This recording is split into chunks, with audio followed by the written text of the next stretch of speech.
Nagdesisyon na ang Senado na muling imbestigahan ang di umano'y Davao Death Squad base sa mga pahayag ni retired SPO3 Las Cañas at kung may direktang kinalaman dito si Pangulong Duterte. Pero pag-aaralan pa rin daw ng Committee on Rules ang pagtutol dito ng ilang senador. Ma-report si Jam Sisante. Hati ang mga senador kung papayagan pa ba nilang muling magsalita sa Senado si retired SPO3 Arturo Las Cañas. Si Senador Richard Gordon na chairman ng Justice Committee na nag-imbestiga sa umano'y Davao Death Squad, ayaw nang dinggin sa Senado ang pahayag ni Las Cañas.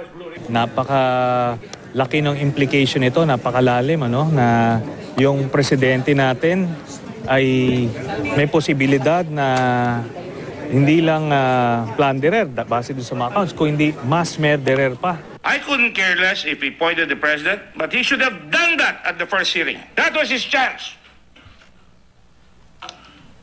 When he failed to do that, he lied. Kung nagsinalo ka sa Senado, hindi ka na kita papakinggan. Suportado siya ng mga kaalyado ni Pangulong Duterte na sina Senador Alan Peter Cayetano at Manny Pacquiao. He is our chair. So why not allow him to make the decision?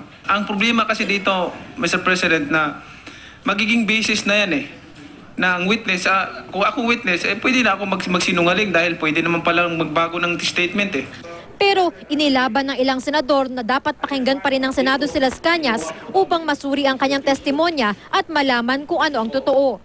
It's always the Senate that is the last bastion for the public to be able to hear all of the testimonies without limit.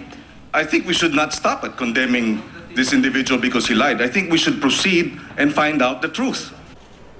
Sabi ni Las Cañas itong Lunes, binayaran sila ni Nooy Mayor Duterte ng 20,000 hanggang 100,000 pesos kada target.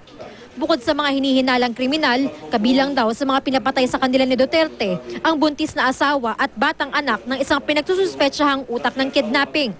Sa caucus o pulong ng mga senador kahapon, mas maraming senador ang bumotong dinigin ng Senado ang bagong pahayag ni Las Cañas. Kaya nagpasya na ang mga senador sa plenaryo na ipahawak sa Public Order Committee ni Senador Ping Lacson ang Las Cañas issue. It is a mandate, having been referred to the Committee on Public Order and Dangerous Drugs, which I chair. It's not I'm willing, but it is a mandate and it's my obligation to hear it. Gayunman, pag-aaralan pa din ng Rules Committee ang mga pananaw ni Gordon kaugnay sa muling pagsagawa ng pagdinig.